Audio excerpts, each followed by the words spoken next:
അപ്പൊ ഈ പിന്തുണയായിട്ട് വന്ന ഈ സംഘടനകളൊന്നും നമുക്ക് അങ്ങനെ തരൂലെന്നല്ല, അവര് കുറെ പൈസയൊക്കെ ചെലവാക്കി ഈ സമാധി വീടൊക്കെ കെട്ടിയെങ്കിലും മറ്റൊരാൾ തരൂന്ന് കാത്തിരുന്ന് തന്നിട്ടില്ല തന്നെന്ന് പറയാൻ പറ്റും.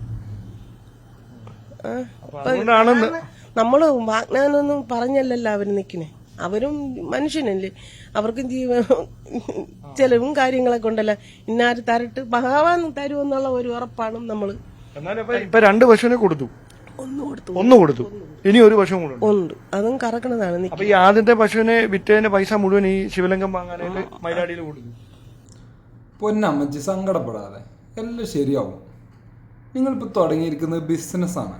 പശുവിന് പകരം നമുക്ക് ആനയെ വാങ്ങാം. ക്ഷമ വേണം, സമയമെടുക്കും, കാത്തിരിക്കണം. നമ്മുടെ പയ്യൻ സിയാനെ, അവൻ ബിസിനസ് ചെയ്യാൻ വന്ന, പക്ഷെ കാര്യങ്ങളൊന്നും അങ്ങ് ശരിയാകുന്നില്ല.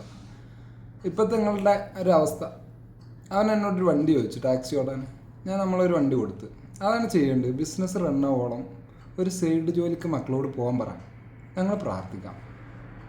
റഹ്മത്തുള്ളാഹി തആല ബറകത്ത് കണ്ടോ, നാളെ കുട്ടികളെ കല്യാണം ദന്തമാനിക്കോ പറഞ്ഞ ഇങ്ങനെ വരിക. എല്ലാ സ്ഥലത്തു നിന്നും, കേരളത്തിൽ നിന്നും, അകത്തു നിന്നും, പുറത്തു നിന്നും ജനങ്ങളിങ്ങനെ വരികയാണ്, വാരിക്കോരിച്ചരികയാണ്. എത്തി മക്കളെ കല്യാണത്തിന്. അൽഹംദുലില്ലാഹ്, തന്നോൽക്ക് അല്ലാഹു ബർക്കത്ത് ചെയ്യട്ടെ. ഒരുപാട് ആളുകൾ പട്ടിട്ട് പറക്കുകയാണ്. എന്തിനറിയോ? ഇതൊന്ന് കൊളാക്കാൻ.